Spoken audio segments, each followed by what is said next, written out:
الحمد للہ رب العالمین والصلاة والسلام علی سید الانبیاء والمرسلین۔ الحمد للہ درس قرآن کی یہ نشست نمبر 355 ہے۔ اس سے پہلے سورہ الطور کی تلاوت مکمل ہوئی۔ آج انشاءاللہ اس سے پہلے سورہ الذاریات کو ہم نے مکمل کیا ہے اور آج سورہ الطور سے انشاءاللہ آغاز ہوگا۔ یہ سورہ مقدسہ مکہ مکرمہ میں نازل ہوئی ہے۔ اس میں 49 آیات اور 2 رکوع ہیں۔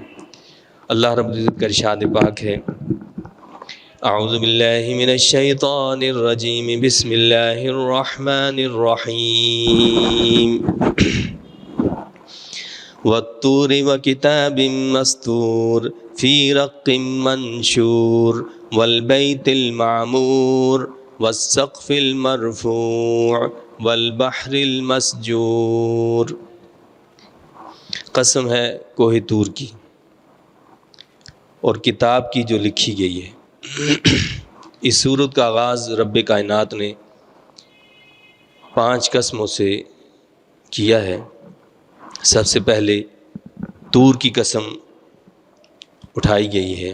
کوہ طور یہ وہ پہاڑ ہے کہ جہاں حضرت سیدنا موسیٰ علیہ السلام سے رب کائنات ہم کلام ہوا، اور یہی وہ پہاڑ ہے کہ جہاں پر اللہ نے یہ فیصلہ کیا کہ ایک دبی اور پسی ہوئی قوم کو اٹھا کر تخت سلطنت پر فائز کرنا ہے، اور ایک مغرور و جابر قوم کہ جو کہ تخت پر مسلط تھی اسے غرق اور تباہ کر دینا ہے۔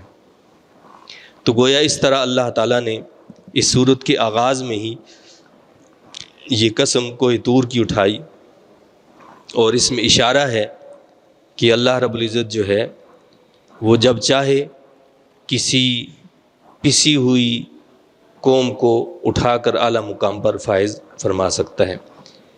اور کتاب کی جو لکھی گئی ہے، کتاب سے کون سی کتاب مراد ہے؟ اس سے مراد تورات بھی ہو سکتی ہے جو کوہ طور پر اللہ نے حضرت موسیٰ علیہ السلام کو عطا فرمائی۔ اس سے قرآن بھی مراد ہو سکتا ہے، یا دیگر صحف سماویہ جو تھے وہ بھی مراد ہو سکتے ہیں، اور لوح محفوظ بھی مراد ہو سکتی ہے۔ تو کتاب کی جو لکھی گئی ہے فی رق منشور، کھلے ورق پر، یعنی جو پہلے لکھنے کا کام ہوتا تھا تو وہ یعنی پتھروں پر یا اسی طرح کھال پر، اس طرح کی چیزوں پر جو ہے، چونکہ ورق نایاب تھا اور یہ بہت بعد میں ایجاد ہوا اور پھر ورقوں پر لکھنا شروع کیا گیا، تو پہلے یہ کھال اور اس قسم کی جو چیزیں ہوتی تھیں ان پر جو ہے لکھا جاتا تھا۔ قرآن کریم کو بھی آغاز میں اسی طرح پتوں پر اور کھالوں پر، پتھروں پر اسی طرح لکھا گیا۔ تو فرمایا کہ کھلے ورق پر، والبیت المعمور، اور قسم ہے بیت معمور کی۔ یہ بیت المعمور کا کیا مطلب ہے؟ یعنی معمور کا مطلب ہوتا ہے آباد، یعنی وہ گھر جس کو آباد کیا گیا ہو۔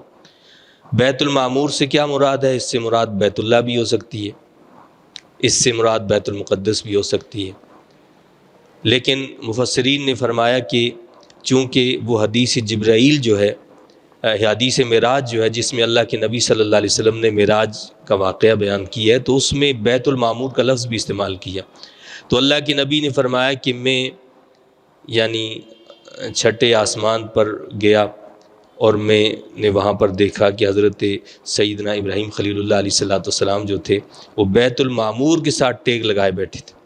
تو بیت المعمور کہتے ہیں کہ بالکل آسمانوں کے اوپر اسی طرح ایک گھر ہے، اللہ کا گھر جس طرح بیت اللہ ہے، اسی کے بالکل اوپر چھٹے آسمان پر بیت المعمور ہے، جو فرشتوں کا یعنی کعبہ ہے۔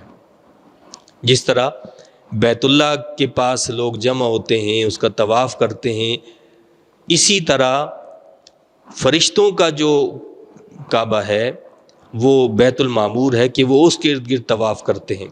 اور حدیث شریف میں آتا ہے کہ 70,000 فرشتے اس میں داخل ہوتے ہیں، اور جو ایک مرتبہ داخل ہو جاتا ہے دوبارہ اس کی باری نہیں آتی۔ اب آپ اندازہ کریں کہ کتنے فرشتے ہوں گے۔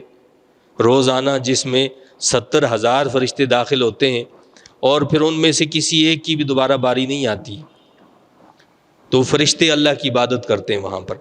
تو فرمایا کہ قسم ہے بیت معمور کی، والسقف المرفوع، اور بلند چھت کی۔ چھت سے کیا مراد ہے؟ عرش مراد ہے، یا اس سے مراد جو ہے آسمان ہے؟ اللہ نے یہ جو ہے زمین کو بچھایا ہے تو آسمان کو چھت بنا دی ہے، تو اس آسمان کی اس بلند چھت کی قسم، والبحر المسجور، اور سمندر کی جو لبالب بھرا ہے، سمندر کی بھی قسم اٹھائی اللہ تعالیٰ نے کہ جو پانی سے بھرا پڑا ہے۔ اور مسجور کا ایک مطلب یہ بھی کیا گیا ہے کہ جلایا گیا، اور حدیث پاک کا مفہوم ہے کہ قیامت جب قائم ہوگی تو یہ سمندر جو ہیں ان کو جلا دیا جائے گا۔ یعنی مطلب کیا ہے؟ جب قیامت برپا ہوگی تو اس وقت گرمی کی تپش اتنی ہوگی کہ اس گرمی کی تپش سے جتنا بھی پانی ہوگا وہ بھاپ بن کر اڑ جائے گا، اور سمندر کی جو لبالب بھرا ہوا ہے۔ اب یہ 5 قسمیں اٹھانے کے بعد اللہ نے جو وجہ ہے، مقصد ہے، کس لیے قسم اٹھائی ہے، اس کا ذکر کیا۔ کیا فرمایا؟ ان عذاب ربک لواقع، یقیناً آپ کے رب کا عذاب واقع ہو کر رہے گا۔ ما لہ من دافع، اسے کوئی ٹالنے والا نہیں۔ یعنی قسم اٹھا کر بتایا ہے کہ قیامت برپا ہوگی، اور اللہ کا جو عذاب ان کفار پر واقع ہونے والا ہے وہ ہو کر رہے گا۔ اور یہ قیامت جو برپا ہوگی، حدیث شریف ہے، اس کا مفہوم یہ ہے کہ لوگوں میں جو شریر ترین لوگ ہوں گے، برے لوگ ہوں گے، ان پر قیامت برپا ہوگی۔ وہ جو ہم سنتے ہیں نا کہ جب کوئی اللہ اللہ کرنے والا نہیں رہے گا تب قیامت برپا ہوگی، یعنی قیامت جب برپا ہوگی تو صرف کافر لوگ ہوں گے جو اللہ اللہ کرنے والے نہیں ہوں گے، ان پر ہی قیامت برپا ہوگی، تو یہ عذاب ان پر واقع ہوگا۔ ان عذاب ربک لواقع ما لہ من دافع، اسے کوئی ٹالنے والا نہیں۔ کوئی کتنی بڑی طاقت لے آئے، وہ کوئی بہت بڑی سائنس میں ترقی کر جائے، وہ اس عذاب کو ٹال نہیں سکتا۔ یوم تمور السماء مورا، جس روز آسمان بری طرح تھر تھرا رہا ہوگا۔ یعنی کیا فرمایا کہ جب قیامت برپا ہوگی تو جو آسمان ہوگا وہ خود اس طرح تھر تھرا رہا ہوگا۔ یہ آسمان جس کو ہم دیکھتے ہیں کہ کبھی ذرا سی بھی حرکت بھی اس میں نہیں آتی ہے، لیکن اس دن کیا فرمایا کہ یہ تھر تھرا رہا ہوگا، اور تھر تھرانا بھی یہ نہیں کہ آہستہ آہستہ، یعنی شدید تھر تھرا رہا ہوگا۔ وَتَسِيرُ الْجِبَالُ سَيْرًا، اور پہاڑ اپنی جگہ چھوڑ کر تیزی سے چلنے لگیں گے۔ یہ پہاڑ جو زمین کے اندر یعنی میخوں کی طرح ان کو گاڑا ہوا ہے، تو یہ بھی کیا ہوگا؟ فرمایا کہ یہ اپنی جگہ چھوڑ کر تیزی سے چلنے لگیں گے۔ یہ اس طرح اڑیں گے جس طرح پتے اڑتے ہیں، جس طرح روئی اڑتی ہے، اس طرح یہ پہاڑ اڑ رہے ہوں گے، یہ بھی چل رہے ہوں گے۔ اب آپ اندازہ کریں کہ ذرا سا زلزلہ آتا ہے، جھٹکا آتا ہے زمین پر 6.7، تو دنیا کے اندر ایک تباہی مچ جاتی ہے۔ تو جب ساری چیزیں اس طرح ہواؤں میں اڑ رہی ہوں گی تو اس وقت کیا عالم ہوگا؟ تو فرمایا کہ پہاڑ اپنی جگہ چھوڑ کر تیزی سے چلنے لگیں گے۔ فَوَيْلٌ يَوْمَئِذٍ لِّلْمُكَذِّبِينَ، پس بربادی ہوگی اس روز جھٹلانے والوں کے لیے، اس روز جھٹلانے والوں کے لیے بربادی ہے۔ الَّذِينَ هُمْ فِي خَوْضٍ يَلْعَبُونَ، جو محض تفریح تباہ کے لیے فضول باتوں میں لگے رہتے ہیں۔ بربادی کن کے لیے ہے؟ ان لوگوں کے لیے، ان کفار کے لیے جو دین کے بارے میں تبادلہ خیال تو کرتے ہیں، لیکن دین کے بارے میں تبادلہ خیال وہ اس لیے نہیں کرتے کہ وہ اس کو قبول کر لیں گے اور حقائق کو قبول کریں گے، نہیں، بلکہ وہ ہنسی مذاق کے لیے اس پر تبادلہ خیال کرتے ہیں، تاکہ اس کی زیادہ سے زیادہ جگ ہسائی کی جا سکے، اس لیے وہ اس پر تبادلہ خیال کرتے ہیں۔ تو یہ خوض جو ہوتا ہے، یعنی فضولیات میں پڑ جانا، یہ جو ہوتا ہے وہ ان کے گلے میں پڑ جائے۔ آج بھی آپ اگر یہ چیز دیکھیں تو بہت سے لوگ ایسے جو دین کا نام لیتے ہیں میڈیا پر اور دین کا نام لے کر آتے ہیں، لیکن وہ میڈیا پر آ کر دین کا کام نہیں کر رہے ہوتے. ان کا مقصد ہوتا ہے دین کو مذاق بنانا، دین کا مذاق اڑانا اور لوگوں میں الجھن پیدا کرنا، لوگوں کے اندر دین سے اعتبار کو ختم کر دینا. تو ایسے لوگوں کے لیے بربادی ہے. یوم یدعون الی نار جہنم دعا، اس روز انہیں دھکے دے کر آتش جہنم میں پھینک دیا جائے گا. وہ جہنم میں جانا نہیں چاہیں گے، انہیں پکڑ کر زبردستی دھکا دے کر جہنم میں پھینکا جائے گا. هذه النار التي كنتم بها تكذبون، انہیں کہا جائے گا یہی وہ آگ ہے جسے تم جھٹلایا کرتے تھے. افسحر هذا ام انتم لا تبصرون، کیا یہ آگ جادو کا کرشمہ ہے یا تمہیں یہ نظر ہی نہیں آ رہی؟ اب پوچھا جائے گا کہ جو تم کہتے تھے جی سب جادو ہے اور سحر ہے اور فلاں ہے اور یہ ہے وہ ہے، تو پوچھا جائے گا دیکھو یہ آگ جو ہے یہ جادو تو نہیں ہے، تمہاری نظر تو بندی تو نہیں کر دی گئی، اب بھی تمہیں نظر نہیں آ رہا؟ تمہاری آنکھوں کے سامنے جو آگ جل رہی ہے ابھی بھی ہوش نہیں آ رہا؟ اگر ہوش نہیں آ رہا اصلوہا فاصبروا او لا تصبروا، اس میں تشریف لے چلو، ان کو اس آگ میں ڈال دیا جائے گا کہ دیکھو یہ جادو کا کرشمہ. پھر اب چاہے صبر کرو یا نہ کرو، سواء علیکم، دونوں برابر ہیں تمہارے لیے. انما تجزون ما کنتم تعملون، تمہیں اسی کا بدلہ دیا جا رہا ہے جو تم کیا کرتے تھے. تو کیا کہا جائے گا کہ اب اس آگ میں تم چاہو صبر کرو نہ کرو، دونوں چیزیں برابر ہیں. صبر کرو گے بھی تو بھی کچھ نہیں ہونا اور صبر نہیں کرو گے تو بھی کچھ نہیں ہونا. تم نے اسی میں جلتے رہنا، اب اس میں جلتے رہنا ہے. یہ تمہارے عملوں کا بدلہ ہے. جس طرح دنیا میں تم نے اس کا مذاق اڑایا تھا اور تم جہنم کی آگ کا مذاق اڑاتے تھے، آخرت کا مذاق اڑاتے تھے، آج اپنی آنکھوں سے اور اپنے پریکٹیکل سے اس کا تجربہ کر لو. ان المتقین فی جنات و نعیم، بے شک پرہیزگار اس روز باغوں میں اور نعمتوں میں ہوں گے. اب یعنی نافرمان لوگوں کے ذکر کے بعد اللہ تعالیٰ نے ان لوگوں کا ذکر کیا جو اللہ سے ڈرنے والے ہیں، جنہوں نے ساری زندگی تقوی اختیار کیا اور یہ زندگی اللہ سے ڈرتے ہوئے گزاری ہے. تو ان کو اللہ کیا انعام دے گا؟ فرمایا کہ بے شک پرہیزگار اس روز باغوں میں اور نعمتوں میں ہوں گے. فاکہین بما آتاہم ربہم، شاد و مسرور ان نعمتوں پر جو انہیں ان کے رب نے دی ہوں گی، یعنی جو نعمتیں اللہ نے دی ہوں گی اس پر بڑے خوش ہوں گے.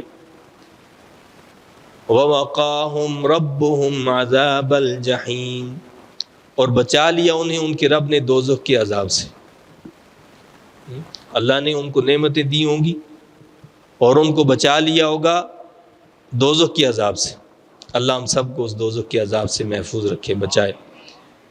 تو یہ اللہ کی بہت بڑی نعمت ہے. یعنی یہ دو الگ الگ نعمتیں ہیں. دوزخ سے بچانا یہ ایک الگ نعمت ہے اور جنت میں داخل کرنا یہ ایک الگ نعمت ہے. دوزخ سے بچا دینا الگ نعمت ہے، جنت میں داخلہ یہ الگ نعمت ہے. تو فرمایا کہ بچا لیا انہیں ان کے رب نے دوزخ کے عذاب سے. اور کیا ہوگا وہاں پر؟ کلوا واشربوا ہنیئا بما کنتم تعملون، حکم ملے گا کھاؤ پیو خوب مزے لے کر ان نیکیوں کے بدلے جو تم کیا کرتے تھے. اب وہاں ان کو کوئی ٹینشن نہیں ہوگی، کوئی غم نہیں ہوگا، کوئی فکر نہیں ہوگی، بلکہ کہا جائے گا کہ اب تم مزے لے کر کھاؤ. یہ سارے مزے کب لیے جا سکتے ہیں؟ کہ جب انسان اس دنیا میں تقوی خوف خدا کے ساتھ زندگی گزارے گا. تو اس کے بدلے میں وہاں اس کو یہ کہا جائے گا کہ یہ تمہارے ان عملوں کا بدلہ ہے کہ آج تم خوف و خطر سے بالکل پاک ہو اور آج تم مزے سے جو ہے کھاؤ اور پیو. متکئین علی سرر مصفوفہ، تکیہ لگائے بیٹھے ہوں گے بچھے ہوئے پلنگوں پر. اب یہ ان اہل جنت کے آرام کا، ان کی نعمتوں کا ذکر ہے کہ کس طرح وہ تکیے لگائے ہوئے آرام سے بچھے ہوئے پلنگوں پر بیٹھے ہوئے ہوں گے، ٹیک لگا کر آرام سے بے فکر ہو کر بیٹھے ہوں گے۔ وَزَوَّجْنَاهُمْ بِحُورٍ عِينٍ، اور ہم انہیں بیاہ دیں گے گوری گوری آہو چشموں سے۔ یعنی کیا فرمایا اللہ تعالیٰ نے کہ ان کو جو نعمتیں دی جائیں گی وہ تکیے لگائے بیٹھے ہوں گے وہاں پر، اس کے ساتھ ساتھ ان کو وہاں ان کا نکاح بھی کر دیا جائے گا، اور ان کو وہاں کی حوریں عطا کر دی جائیں گی۔ وہ حوریں بڑی خوبصورت ہوں گی اور ان کی آنکھیں بہت بڑی بڑی، اور ان کے اندر بھی خوبصورتی ہوگی، یعنی بڑی آنکھوں والی خوبصورت حوریں جو ہیں وہ ان کو عطا کی جائیں گی۔ یہ سب بدلہ ہوگا اعمال صالحہ کا، جو اس نے اس دنیا میں کیے ہوں گے، اس کے بدلے میں اللہ ان کو یہ عطا فرمائے گا۔ والذین آمنوا واتبعتهم ذریتهم بإیمان الحقنا بهم ذریتهم وما التناهم من عملهم من شیء، اور جو لوگ ایمان لائے اور ان کی پیروی کی ان کی اولاد نے ایمان کے ساتھ، الحقنا بہم ذریتہم، ہم ملا دیں گے ان کے ساتھ ان کی اولاد کو بھی۔ یہ بڑی عام بات بتائی ہے یہاں پر کہ وہ ایمان والے جو نیک پرہیزگار متقی تھے اور اس دنیا سے چلے گئے، ان کے پیچھے ان کی اولادیں آئیں، اولادوں نے بھی ایمان کے ساتھ اپنے ان نیک بزرگوں کی، نیک آبا و اجداد کی پیروی کی کوشش کی، لیکن وہ اس مقام اور مرتبے پر نہیں پہنچ سکے جس مقام اور مرتبے پر ان کے آبا و اجداد تھے، ان کے والدین تھے، ان کے بزرگ تھے۔ تو کیا فرمایا اللہ فرماتا ہے کہ ہم ان کو ان کے ساتھ ملا دیں گے۔ حدیث شریف ہے، حضرت سعید بن جبیر رضی اللہ تعالیٰ عنہ حضرت سیدنا ابن عباس رضی اللہ تعالیٰ عنہما سے بیان کرتے ہیں کہ اللہ کے نبی صلی اللہ علیہ وسلم نے فرمایا کہ بے شک اللہ تعالیٰ مومن کی اولاد کو مومن کے ساتھ اس کے درجے میں بلند فرمائے گا، خواہ اس کی اولاد کا عمل اس کے برابر نہ ہو، تاکہ اولاد کی وجہ سے مومن کی آنکھیں ٹھنڈی ہوں۔ ظاہر ہے کہ دنیا میں انسان اپنے اہل و عیال کے بغیر خوشی کو وہ خوشی نہیں تصور کرتا ہے، خوشی وہ کرتا ہے وہ، لیکن اصل خوشی اس کی تب ہوتی ہے جب اس کے اہل و عیال بھی اس کے ساتھ ہوتے ہیں، اس کو زیادہ خوشی ہوتی ہے۔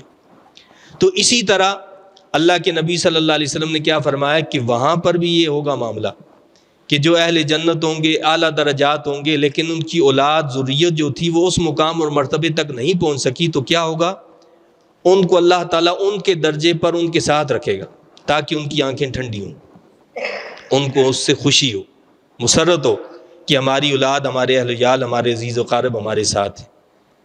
تو اللہ کیا کرے گا؟ ان کے ساتھ ان کو ملا دے گا۔ وَمَا أَلَتْنَاهُمْ مِنْ عَمَلِهِمْ مِنْ شَيْءٍ، دوسری کیا بات فرمائی؟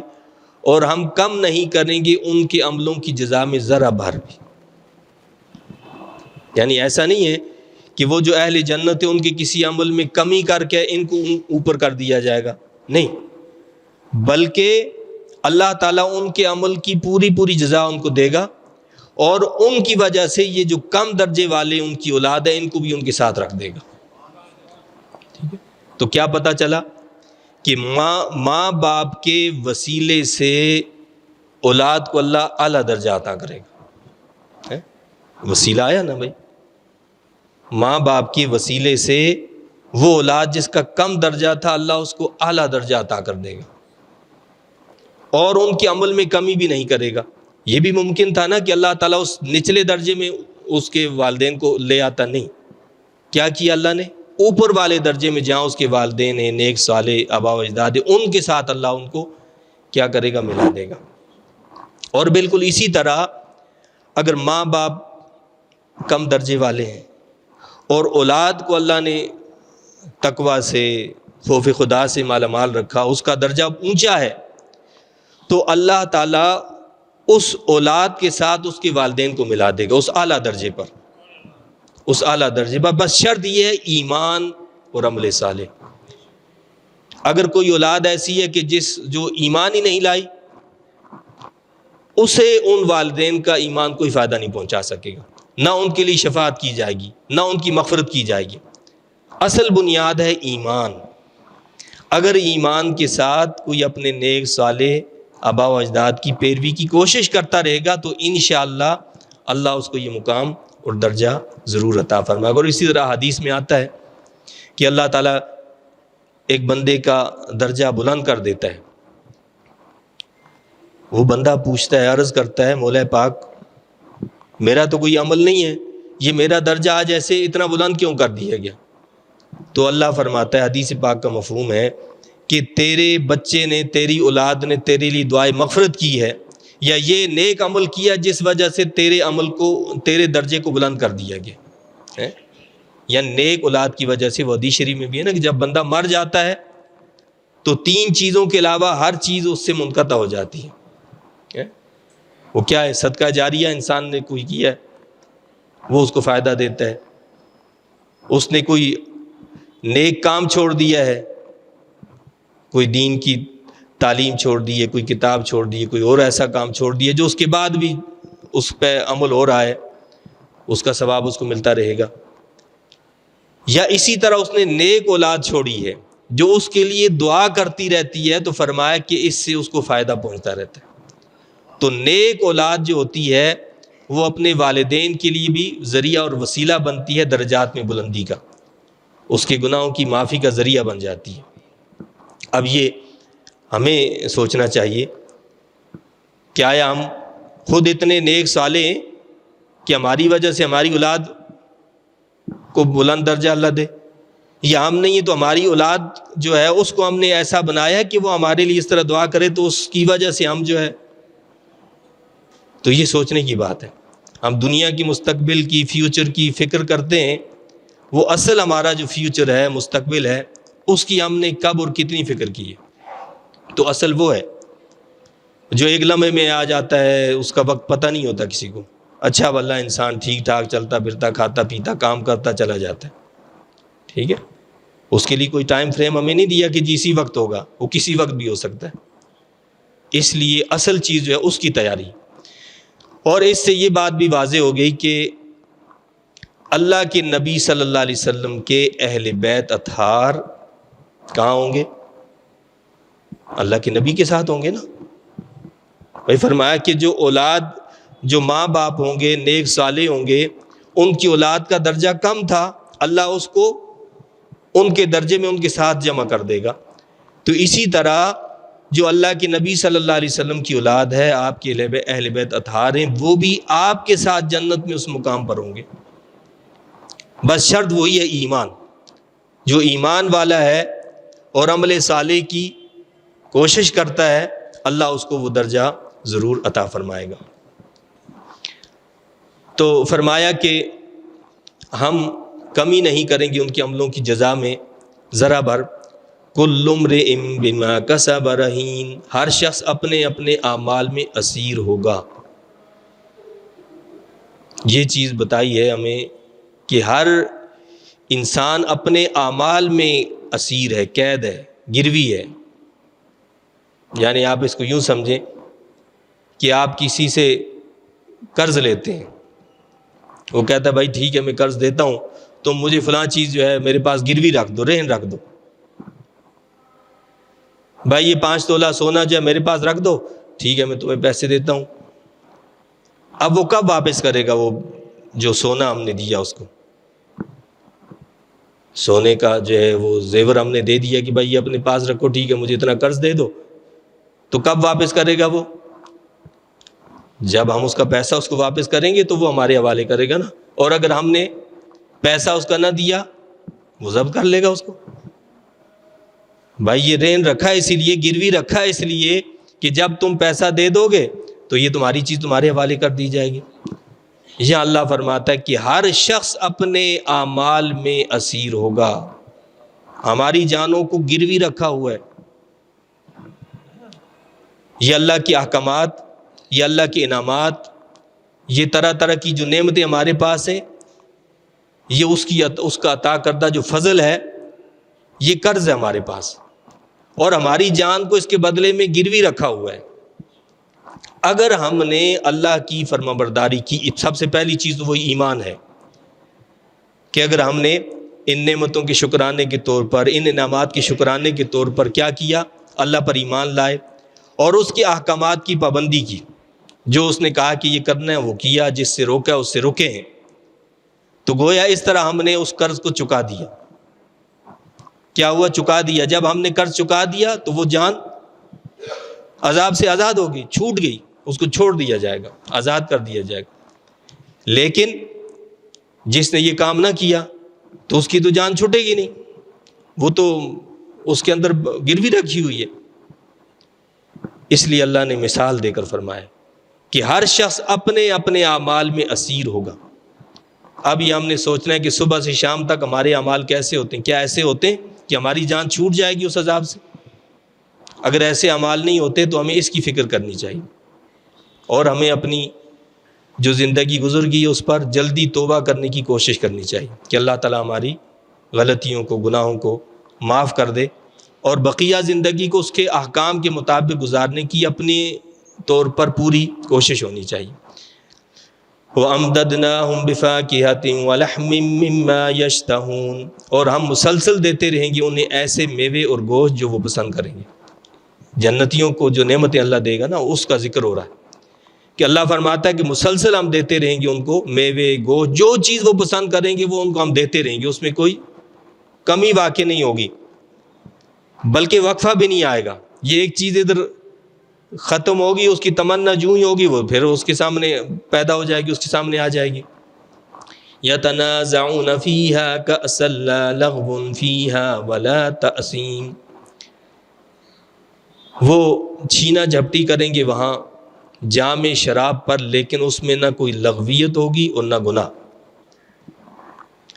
یہ چھینا جھپٹی اس لیے نہیں ہوگی کہ یہ چیز ختم ہو جائے گی اس لیے وہ چھینیں گے ایک دوسرے سے، نہیں، یہ ایک بتایا ہے کہ تفریح طبع کے لیے، یعنی انسان جو ہے وہ شوخی مزاج ہوتا ہے جو، یا تھوڑا مذاق کرنے کے لیے، تھوڑا لطف بڑھانے کے لیے ایک دوسرے سے جو چھینا جھپٹی ہوتی ہے، یہ وہ مراد ہے۔ یعنی لطف کو مزید دوبالا کرنے کے لیے وہ کیا کر رہے ہوں گے؟ چھینا جھپٹی کریں گے وہاں جام شراب پر، لیکن وہ شراب دنیا والی شراب نہیں ہوگی کہ جس کو پی کر انسان کا دماغ معاف ہو جاتا ہے، اس کی عقل جو ہے صحیح کام نہیں کرتی ہے، اس کے اندر بیماریاں پیدا ہو جاتی ہیں۔ وہ شراب طہور ہوگی، اس کے اندر نہ لغویت پیدا ہوگی، نہ اس سے گناہ سرزد ہوگا، ٹھیک ہے، وہ تو اس کو دی جائے گی۔ اس لیے فرمایا ہے کہ دنیا کی شراب جو ہے وہ حرام کر دی اللہ نے،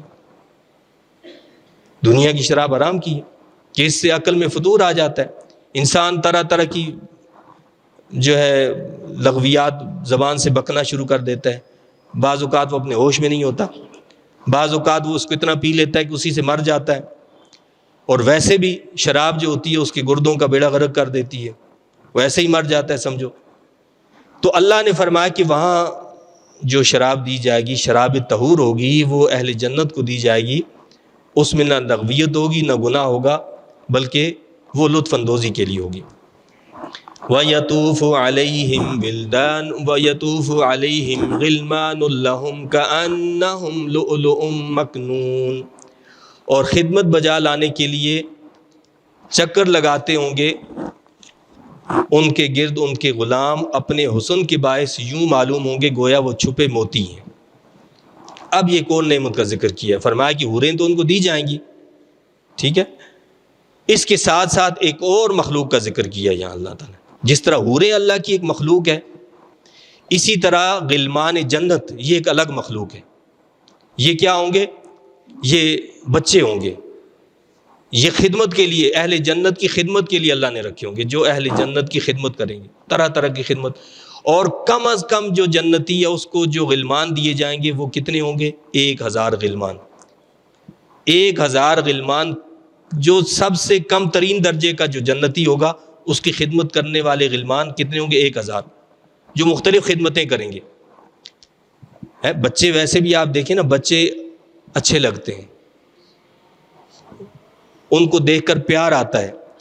یہاں جن بچوں کا ذکر کیا ہے خدمت کرنے والے غلمان جو ہوں گے، ان کے بارے ان کے حسن کا کیا فرمایا کہ وہ اپنے حسن کے باعث یوں معلوم ہوں گے گویا وہ چھپے موتی ہیں۔ یعنی اتنے خوبصورت ہوں گے، وہ ان کی خدمت پر مامور ہوں گے، اور جو جتنا اعلیٰ جنتی ہوگا اس کے خدام اتنے زیادہ ہوں گے۔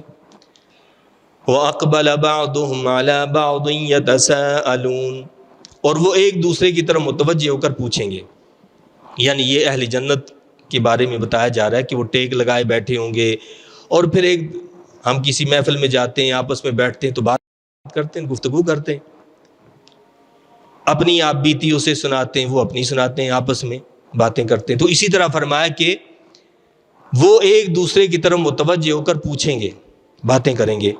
قالوا انا كنا قبل في اهلنا مشفقین، دنیا کی باتیں بھی کریں گے، یعنی دنیا میں ہم اس طرح رہتے، کہیں گے ہم بھی اس سے پہلے اپنے اہل خانہ میں اپنے انجام کے بارے میں سہمے رہتے تھے۔ آپس میں گفتگو کریں گے کہ اللہ نے یہ جو مقام دیا ہے یہ اس کا فضل ہے، وہ کہیں گے کہ ہم تو پہلے ڈرتے رہتے تھے، خوف کرتے رہتے تھے اپنے اہل خانہ میں، اللہ کا خوف ہم پر طاری رہتا تھا۔ کیا خوف رہتا تھا؟ ہم نے عبادت کی ہے، پتہ نہیں قبول ہوگی نہیں ہوگی، کوئی پتہ نہیں، ہم نے نیک کام کیا ہے، کوئی پتہ نہیں اللہ تعالیٰ ہمارے منہ پر مار دے، تو ڈرتے رہتے تھے۔ وہ اہل اللہ فرماتے ہیں، صوفیاء کرام فرماتے ہیں کہ کرو اور ڈرو، یعنی اعمال صالحہ کرو، اچھے اعمال کرو اور اللہ سے پھر ڈرتے رہو۔ یہ نہیں کہ جی عمل صالح کیا اور آدمی اکڑ گیا کہ جی میں تو بڑا نمازی ہوں، میں تو تہجد پڑھتا ہوں، میں تو اشراق پڑھتا ہوں، میں یہ کرتا ہوں، وہ سارا اٹھا کر منہ پر مار دیا جائے گا، وہ سب گیا بیکار۔ مومن کی علامت اور نشانی یہ ہے کہ وہ اچھے اعمال کرتا ہے لیکن وہ اعمال پر بھروسہ نہیں کرتا، وہ ڈرتا رہتا ہے۔ اس لیے کہ ہم کسی عمل کو کتنا اچھا بھی کیوں نہ کر لیں، وہ تب بھی اللہ کی شان کے مطابق ہو ہی نہیں سکتا ہے۔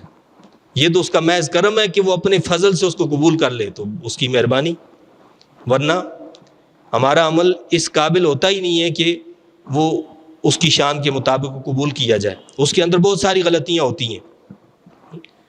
اب بہت سارے دیکھیں آپ نے، نمازی ہیں، مسجد بھر جاتی ہے ماشاءاللہ، برسوں سے پڑھ رہے ہوں گے، بوڑھے ہو چکے ہوں گے، لیکن ان کو نماز کے مسائل کا علم ہی نہیں ہوگا، ان کو یہی پتہ نہیں ہے کہ سجدہ سہو کب واجب ہو جاتا ہے کب نہیں ہوتا ہے، وضو کا صحیح طریقہ پتہ نہیں ہوتا، غسل کے احکامات کا پتہ نہیں ہوتا، پڑھ رہے ہیں۔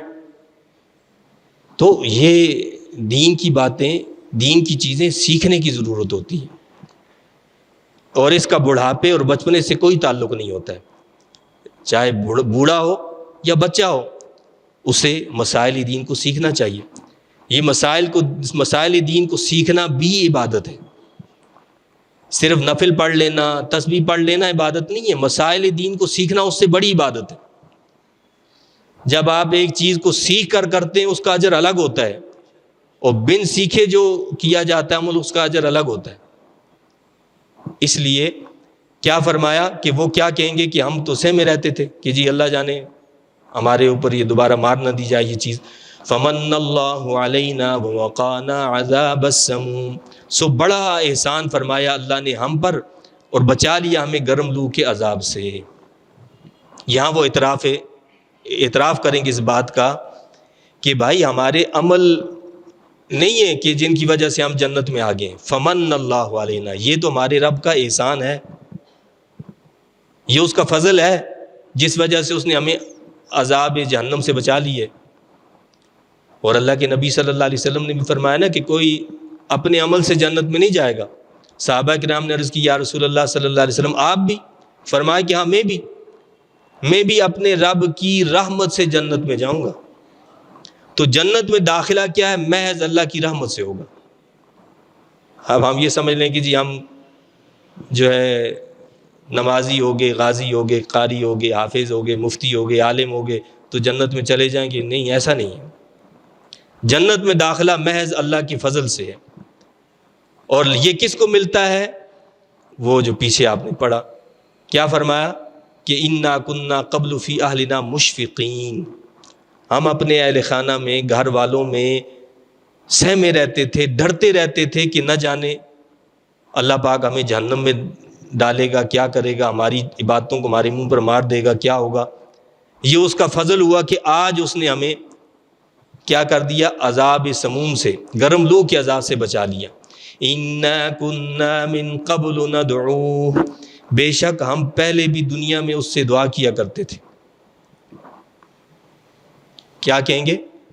ہم دنیا میں بھی اس سے دعا کیا کرتے تھے، یا اللہ ہمیں جہنم کے عذاب سے بچانا، ہمیں عذاب دوزخ سے محفوظ رکھنا، ہمیں جہنم کی تپش سے بھی بچا کر رکھنا۔ اِنَّهُ هُوَ الْبَرُّ الرَّحِيمُ، یقیناً وہ بہت احسان کرنے والا، ہمیشہ رحم فرمانے والا ہے۔ یعنی یہ علامت بتائی ہے کہ جو اللہ سے ڈرنے والے ہوتے ہیں وہ کیا کرتے ہیں؟ ایک تو ساری زندگی سہمے رہتے ہیں، ڈرتے رہتے ہیں۔ کوئی بھی نیک عمل کریں گے تو نیک عمل کرنے کے بعد ان کے اندر اکڑ پیدا نہیں ہوتی، اور عاجزی پیدا ہو جاتی ہے، اور خوف خدا پیدا ہو جاتا ہے کہ کہیں یہ اللہ تعالیٰ رد نہ کر دے۔ اور دوسرا کیا؟ وہ اللہ سے مانگتے رہتے ہیں۔ کیا مانگتے ہیں؟ کہ یا اللہ ہمیں جہنم سے بچانا، اپنی ناراضگی سے محفوظ رکھنا، اپنی خوشنودی عطا فرمانا۔ اور جو بندہ اس طرح کرتا رہتا ہے، یعنی ڈرتے ہوئے زندگی گزارتا ہے اور اللہ سے دعا مانگتا رہتا ہے، اس کی عبادت کرتا رہتا ہے، تو پھر کیا ہے؟ انہو هو البر الرحیم، یقیناً وہ بہت احسان کرنے والا، ہمیشہ رحم فرمانے والا ہے۔ اللہ تعالیٰ سے دعا التجا ہے کہ اللہ تعالیٰ مجھے، آپ کو، ہم سب کو ان تعلیمات کی صحیح سمجھ عطا فرمائے۔ اللہ تعالیٰ ہمیں عذاب جہنم سے محفوظ رکھے اور ہماری دنیا اور آخرت کو حسین بنائے۔ آمین۔ وآخر دعوانا الحمد للہ رب العالمین۔